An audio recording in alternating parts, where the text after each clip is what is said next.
cabin. Hey friends, how's it going? Welcome back. It's Thursday. It's our content day. So, you might be seeing this on Friday because I just uploaded my last video I made, which I started to assemble on Tuesday because I recorded it on Tuesday, but then, things get in the way. Anyways, it's done. It's up, and you've most likely seen it thinking it was our Thursday content. No, I recorded that on Tuesday. But anyways, it's about me stripping the paint off of that guy. That's right. This is the video where we get to enjoy it burn and do its thing. So as you can see, it really did come out quite nice. And since the lighting is better from this perspective, you can really get to see how well this came out. I mean, it really did.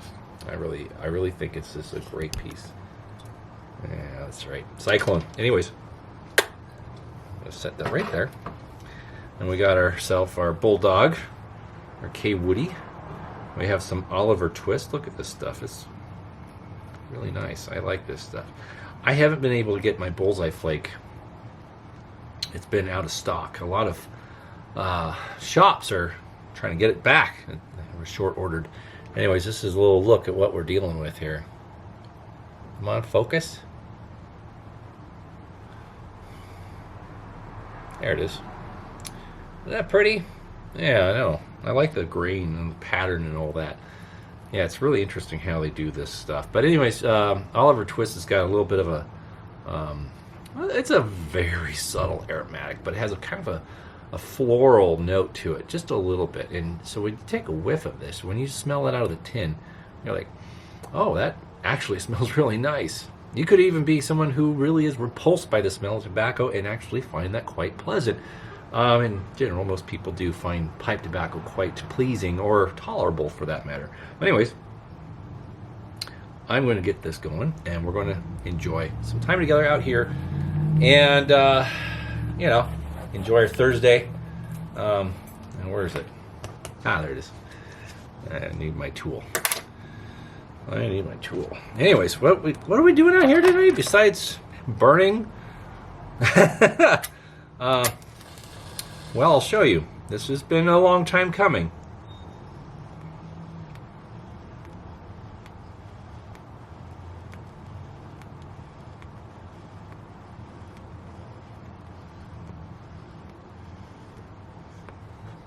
Well,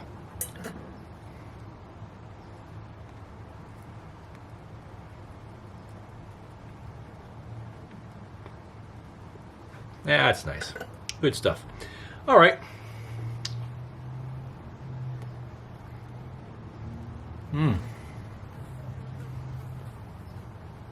Right on time. As soon as I get a video going, always a fly comes in. And I know, as always, I always bathe every day. I'm always fresh and smell nice. Yet the flies come in. I just think they're just checking things out.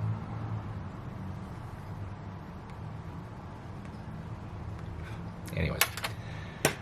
Well, we're burning the Cyclone. After its nice cleanup, it really did come out great. I am very satisfied with this particular lantern, and I am very, very happy about it. And I am very satisfied because, well, I got it from friend and lantern collector Russell Smith. Shout out to Russell if he happens to watch this video. Just know that I'm very, very happy with this, and it came out better than I could possibly expect. It's in good hands. And, sometimes he has a duplicate, or duplicate, I should say duplicate. And, sometimes he'll offer me one, and he's like, hey, this is a spare, if you're wanting one like this or whatever, then, So we're talking about the Winfield, and he's like, oh, I have a spare Cyclone. And so we talked about it, and he dug it up and showed me. I'm like, oh, okay, sure, yeah. And then he told me what he would like for it. Sure, that sounds good. So it was pretty fair. I won't disclose what I paid. I think that's just between he and I. I would say it was a fair price. I felt it was very fair. He's not looking to make $1 million on these things, and he's just trying to share some of the collection with other enthusiasts. So that's great. And he's a good guy. I really respect him. Anyways, with that being said, this is a really fun piece. It's just really unique because you lift to get the globe out of this, you lift this little tab here up, and then you pull the globe out, as I demonstrated in the previous video when I first got this. So it's different. It's really cool. But now that the paint's all gone, you really don't see that the seam where the chimney comes together, the two sleeves. But so it looks more uniform. But it's really it's neat knowing that it's there, and it has more of a hot blast. Excuse me, more of a hot blast type of construction or design, but with a chimney. It's just a cool piece, and I like how the stems or the little chimney flares out, kind of like on an old stovepipe chimney. It kind of does. Yeah, that's kind of fun. I like how it does that, and that's how it's designed. It wasn't damaged or anything. It just tapers out on an angle, and it's really cool. There's no little lift tab on top, if you noticed. There's no little ring to lift the globe up because, well, as I described, you lift this up and then pull the globe out forward like on a hot blast. Anyways, it's burning nicely and we're enjoying it. So, what we got going on out here? I'll give you a hint. No, nothing nefarious, nothing bad. This is a blade. I know you're probably thinking I was going to do some lines out here. Get out of here. Get out of here. Anyways, now the strongest stuff I enjoy is that stuff. Absolutely. I don't believe in anything else than that. We have a box. That's right. We have a nice box, and this is definitely an eBay purchase. eBay purchase. What is it? Well, okay. Before I open this thing, did you all remember that little red little wizard, that little Dietz little wizard with the 3 horizontal beads, the early one? I think I made a video on it. I think it was in a video at one time. I'm sure it was, in fact. That's right, I made an unboxing video about it. That's right. Isn't that funny? I did an unboxing video just for that lantern, and now we're doing another one for this one. And you'll see what it is. Alright, so just think about that little red little wizard, or red little wizard. I don't want to sound redundant. Well, sometimes I can't help it. It's just who I am. I get redundant sometimes. Anyhow, we're opening the box here. Opening the box. Yes, opening the box. There we go. Nicely packed box. Ooh, yeah. Very nicely packed box. Very good. I like it. Okay. Looks like they turned a box inside out, actually. That's very impressive. They turned it inside out because there's all these stickers on the inside where it was last at, you know. Anyways, enough about the box. Now let's get our blade again. It's always good to have a handy little blade when you're unwrapping things, so you're just not like, it makes it a little easier. It really does. A little neater job, you know. All right. What a surprise, it's a lantern. What did you expect? Probably not much. Nothing much. This is really well wrapped. This is a good job. I mean, really, that's a good job. And for me to compliment or comment on the job of packing, that's, you know, it goes a long way. It really says something about, you know, their care for their customers or the products that they sell on their eBay store. I did get this off eBay. It is a very fair price too. Yeah. Anyway, this is quite nice. Quite nice. I'm very excited to have this one too. As you know, I pride myself on having a few things that are a little less common. And I like to go after things that are usually the first example of a particular line, product line, just because it's fun. I mean, I have a lot of common stuff. Well, I've kept some common things. Not that this is uncommon, but it is, actually. This style is, oh, shoot, what am I doing? I thought I could unwrap this and it was just all coming down really quick and easy, but this is proving to be a little bit more challenging than I had thought originally. Let's see. All right. Well, I don't want to use the blade and cut myself here. I just want to get certain parts of this cut. Maybe quicken the process here. So stay tuned. Don't you go nowhere. Folks like unboxing videos. Yes, they do. So I've been told. People get great pleasure watching someone unwrap things, but as you see, it's out of frame, and I'm just talking to you. We're getting there. You know, it's a funny thing about us humans. We get enjoyment out of watching somebody else do something that we actually like. We do. It's interesting. I find that quite fascinating. We are really a curious breed. We really are. And we're, no matter how much we think we have it all figured out, we really don't. All right. Oh, look at this. They even wrapped the bail so it wouldn't rub against the lantern. That is a sign of paying attention. That's right. It is. So, wow. Here we go. Ta-da! Deets Little Wizard. Okay? Little Wizard. Oh, sorry. Didn't mean to bump the camera there. Little Wizard. Okay? Now, this is first generation. Okay?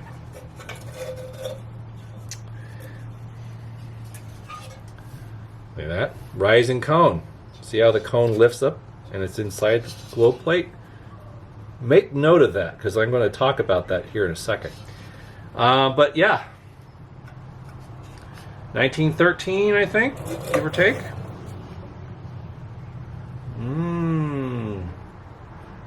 Yep. Let's see, is that M? There's. Take a picture of that. It's so small. I missed a call. Did I miss a call? Well, I'll have to check that out. Okay, well, let me look at that later. Let me get the photo here.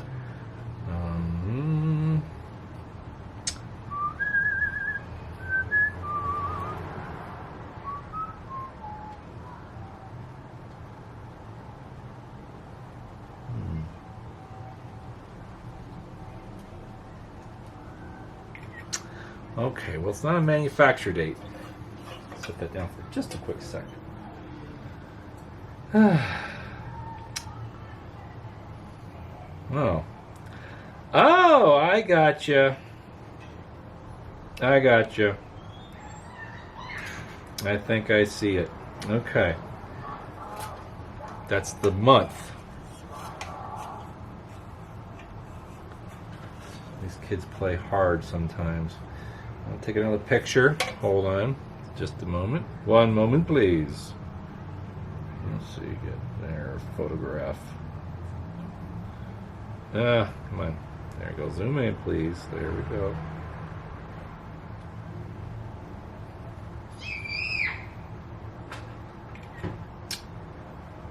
Okay. They're quite... Okay. I think we got it. We got it. We got it. This is very special. We'll move this over here so we can set the newcomer up here. Yeah. I'll show you. I'll bring up the picture so you can see what I'm talking about.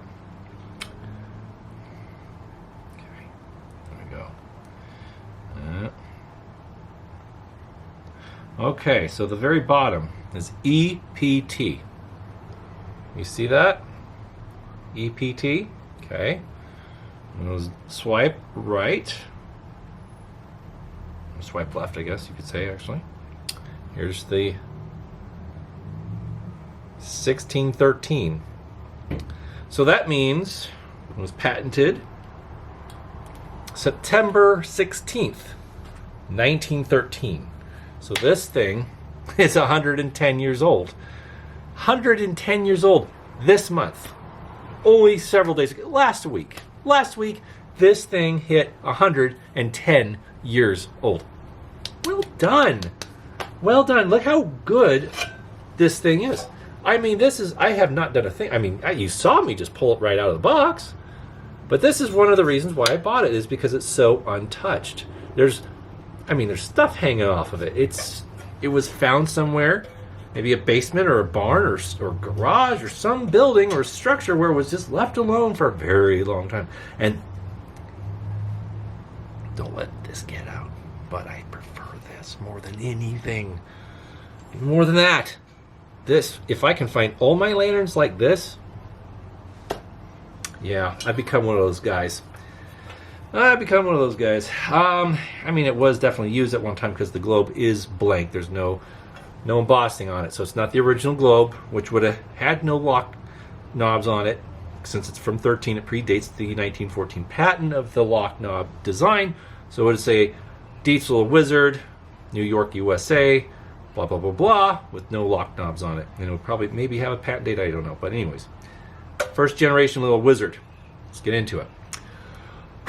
Yeah, blow that little dust bunny off. This is really quite exciting. This is really kind of impressive. Let's see if this is frozen at all. Nope, just fine. Looks like it has a fairly new wick in there. Yeah. I don't know why they would have a brand new wick in it. Unless that's an old one, it's just that well preserved. See? I have to hide behind the item so it will focus. Isn't that funny? It wants to focus on my face no matter what. But yeah, you got some tin going on up in there. Not bad. Cog style regulator wheel. There it is. Yeah. All right. Fuel cap. Nice. Loose. You know, I'm going to suggest something, and I might be right on this. There's another wick in there. Okay. Another wick in there. So that would suggest that I would be wrong in my guess. No. Nope, it's been burned. I was thinking at one time, just for a moment, just a little moment, I thought maybe this was unburned. But it does, in fact, have a wick in the fountain. So that would indicate to me someone was using this. And they had a backup wick. Now, people say, why did they put wicks in the fount? Why? Why would they do that? Well, hold on a second. Let me get this wick out here. Let's see if I can grab this thing. There it is. Ooh, a different size, or maybe actually the right size. The fount's very clean inside. And it's got tin left. Not the best I've seen, but it does have tin. Okay. It's got a little bit of rust, nothing crazy. But yeah, that is the wrong size wick. This is 3/8. It needs a 5/8. So this would be the original wick. This would be the original, or one that they used in the period. So I'm going to put this back. And when they got the lantern, they probably didn't look in the fount, and they thought, oh, there's no wick in it. So they put this one in there, which is fine. I could use that wick. I have needs for that wick. But anyways, that's the original. Now she's proper. Yeah.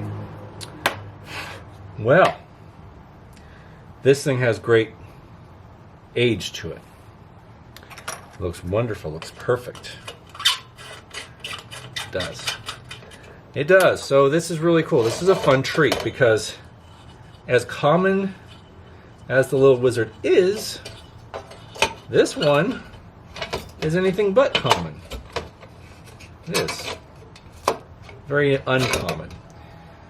But yeah, this is our, first generation Little Wizard. That lantern is still being made, essentially, even today. It doesn't look as much as like this, but you still can buy technically a Little Wizard. And this thing is dirty. Am I going to wash it? Clean it off? Probably not. No. Why would I do that? Huh.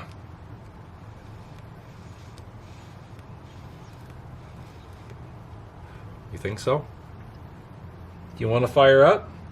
Should we do that? Well, after all, it was your birthday.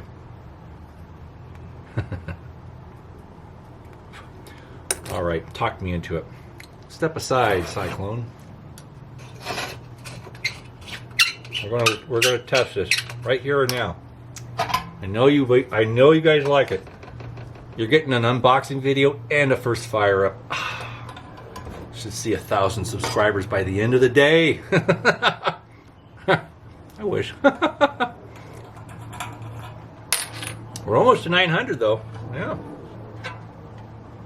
All right. Let's see if this leaks. Put enough. That's enough. Just put a little bit in there. There's no reason why it should leak. Seems darn near perfect. You never know though. Never know. If this was on fire, the tin would probably most likely be in much better condition than this.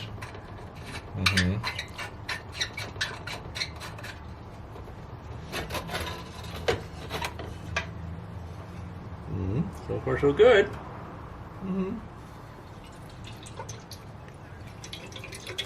Yep. Give it a second to warm up. Soak up. Anyway, that's right. I was going to circle back to that comment I made about the burner cone. So, in the first little wizard that I had that was very similar to this same style was red. I was talking about just a little bit ago. Now, you remember it had no burner or cone.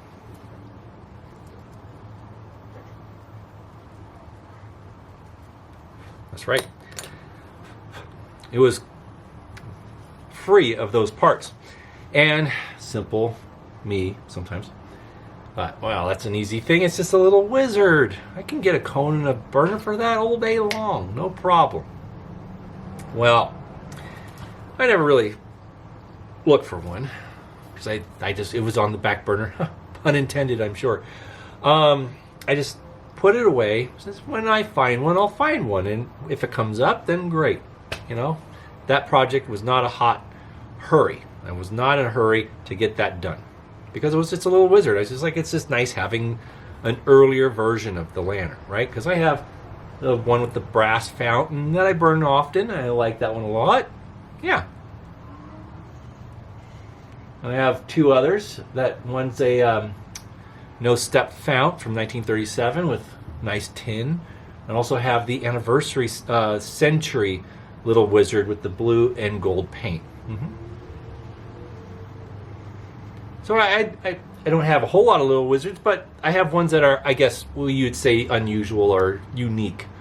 I used to have a run-of-the-mill 1920s little wizard old tin. It was beautiful. I liked that one. I sold it. And wherever it is now, it's being enjoyed, so that's fine.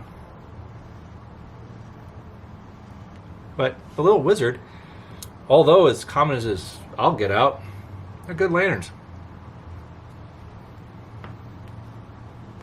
And they're popular because, well, they are well designed.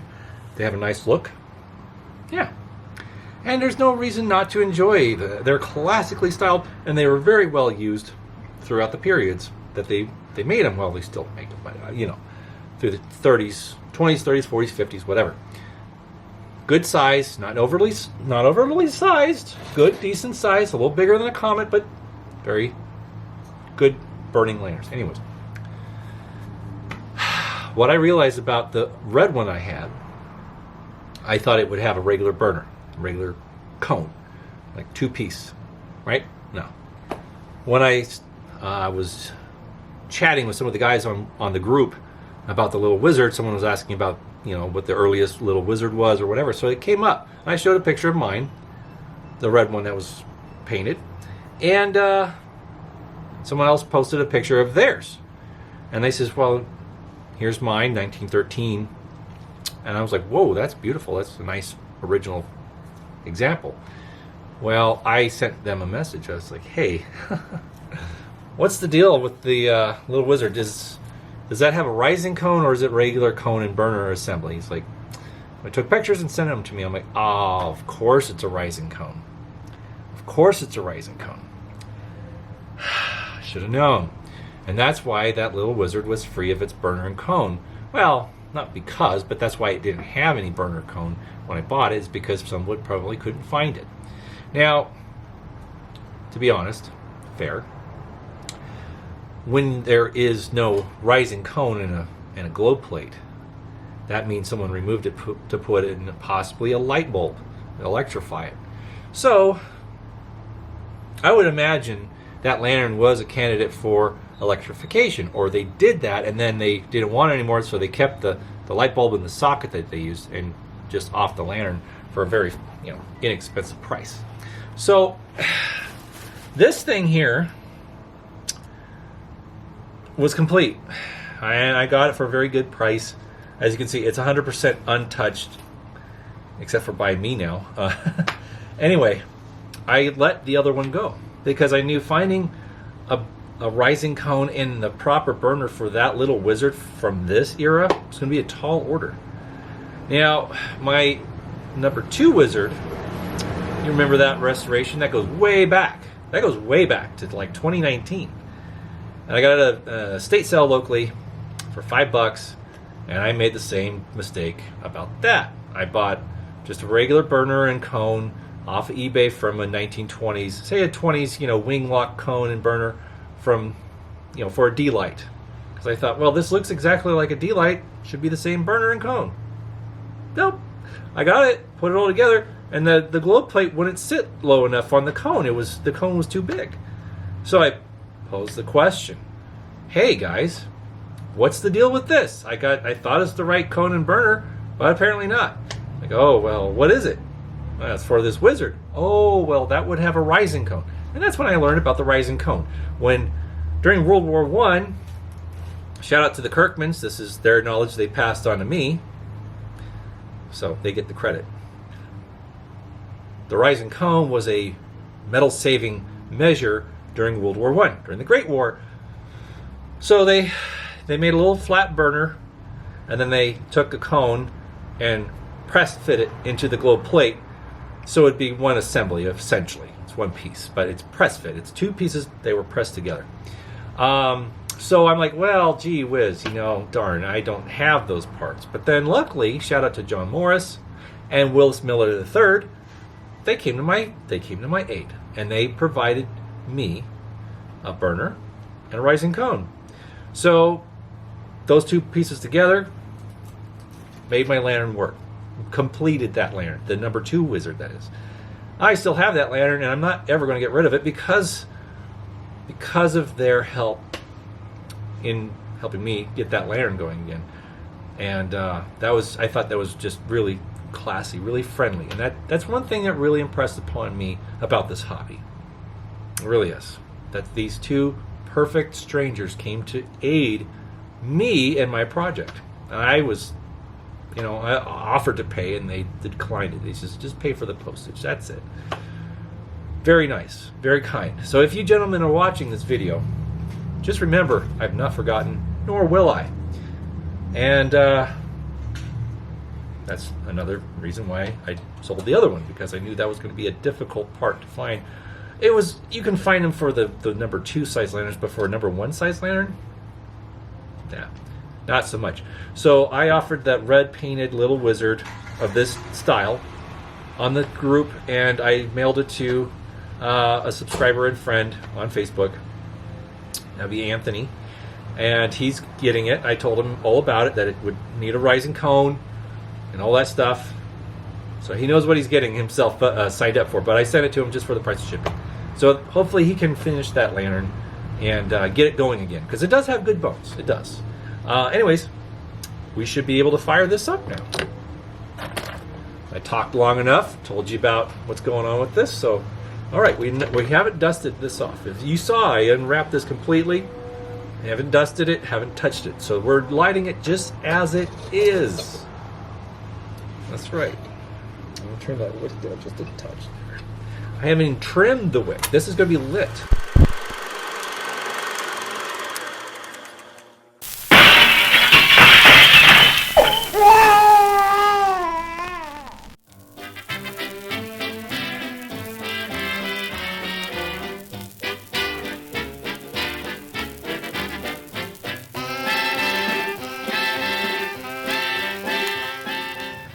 Well, sorry, friends.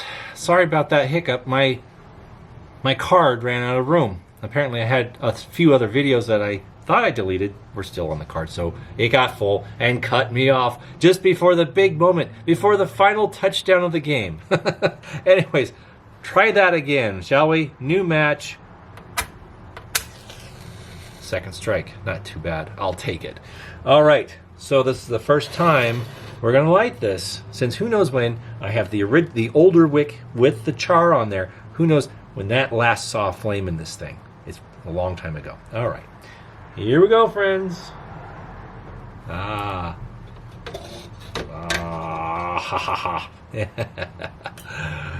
I know, kind of a maniacal laugh or something so whatever. But you know what? It works. It's not ghosting. Has a pointed flame because someone trimmed the wick at one time with a bit of a curve. I will trim the wick at one point to get that nice flat, wider flame. But look at that. That's success. I like that. You saw it here, friends. You saw it here first.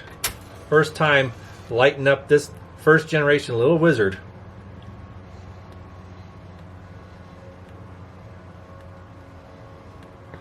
Yeah, it's really cool.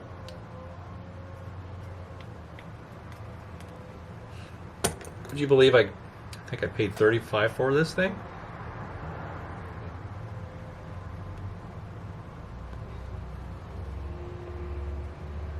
Not bad. I like it. Very cool. Well, friends, I might dust it off a little bit, or I might not. I kind of like it the way it is. You know?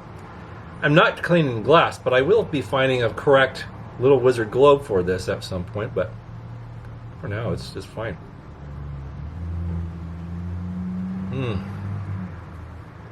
Very nice. I like it. Good stuff. Well, thanks again, as always, tuning in and watching me play with these old oil burners. I really do appreciate it, and I'm glad that there is an audience for this. And you know, not everybody understands what it is about these flames. You know, I was thinking about this today. I wanted to share this insight. Now, I watched a video last night. Excuse me, I got something in my eye. But I was watching a video that popped up in my suggested video feed there. And I watch their videos ever so often. They're kind of urban explorers. They explore a lot of abandoned power stations, factories, and hospitals and mental institutions and stuff like that from, you know, way back. And they do a good job. They have high quality production value. They do. They use drones. They use a lot of different fancy camera angles. They have some very nice equipment. And they're young. They're in their 20s. These kids are really well heeled. I mean, they know what they're doing. So my hat goes off to them. They're very savvy with the YouTube stuff, and they do present very good content. You know, some people would find it like, oh, they're just obnoxious. What? No, they're not. I think they're very respectful in their presentation, and they present it well. Now, of course, you know, there's some vernacular that's always, you know, like, it doesn't seem as, you know, on point as I would say with what they understand things to be. They're very smart. But, you know, when you're in the situation, you're going to say some things that sound silly regardless. I say silly things all the time. I'm not perfect. But anyways, they presented this wonderful video of this late 19th century pump station. Old brick building, had a steam engine inside that was shuttered up for many, many years. And, get out of here, you cramping my style. These flies. And once again, leaf blowers. Anyways, so what I'm saying is they met this guy named Alex, and he's a steam enthusiast and very well knowledgeable. He knows what he's talking about, and he's a steam engineer. I would say he is. So he helped restore and bring back this steam engine, this expansion steam engine, back to life. And this video shows them starting it up and everything. And they use some beautiful camera angles. And the really fun thing about this video is that they showed it at night. Inside, the guy who restored the engine is also a collector of antique lighting, light bulbs and oil lamps and lanterns. See, there's lanterns in there. You know what? Heck, I'll leave a link to that video in my description.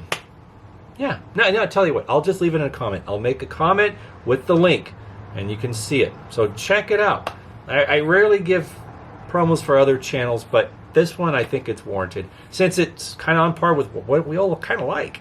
So check out that video. I think you'll like it. And there's lanterns in it, and you'll see them using this expansion steam engine at night in this brick pump station from the early 1900s. And they show it with just lamp light burning, and it's beautiful. It is beautiful. It's just like, wow. And I guess what I was driving at, my long way around all of this, is that the YouTubers that were presenting this video, they were in awe of how warm and how lovely the light is from 100-year-old incandescent bulbs and oil lamps. Yeah. Well, it looks like it is ghosting a little bit, but not much. I just think I need to trim the wick. It's been burned. If I trim the wick, it will be better. But anyways, they were really impressed with the atmosphere that those old incandescent bulbs create. And then they also turned out some of them so they could see what it would look like with just lantern light. And they took shots from outside looking in through the big windows of this pump station with that warm light. Oh man, they knew what they were doing. And I really applaud their production quality and what they did. It was just like, oh man, they're very savvy. And I really appreciate that. That's something about YouTube that I really enjoy, because you see all these different people that put together content and present it. And when you present it in the way that it's intended, or the person, I think his name is Alex, but he wanted to show them what the atmosphere was of that pump station in its era, when it was a viable and relevant thing. Because it's still an active pump station, but they have more modern means to pump the water for that town now. I forget the name of the town, but it's in Massachusetts. But they left the steam engine just so they could run it and present it as a historical type of thing. So it's a museum. So you can go there and see them operate this thing, and they get school kids through there, and they operate it so they can demonstrate. But the whole goal is to show it in operation and to present it as it was in the era. So that really is better than just any regular museum showing artifacts, which that's 90% of the museums out there. They have artifacts, they have historical things presented with cards and a description, which is great. That works for everybody, right? It does. But when you find somebody that's very passionate about something and they want to present it to the public in the way it was experienced in the era, that's amazing. It really is. That's how you really want to experience a historical artifact, is it doing its job. Like same with steam locomotives. It's one thing to go to a railroad museum and see a cold steam engine just sitting there, lifeless, not full of steam or fire. You still appreciate it. It's a massive thing, and it can be enjoyed, and there's no reason not to enjoy it, because it's probably the only one of its class still around, because they weren't spared. A lot of them weren't. But then when you get the chance to see one actually operate, you get to see why they were special, and what made them great, and why the engine crews were so passionate about their engines, because they had a relationship with the machine, like a pet or a family member. It was a living thing. And I think if you watch that video, you'll see that he touches upon that, because in that era, he actually says something to this effect, where the machines didn't exceed the creator. They worked with the creator instead of replacing the creator. Now we have technology that's replacing the creator.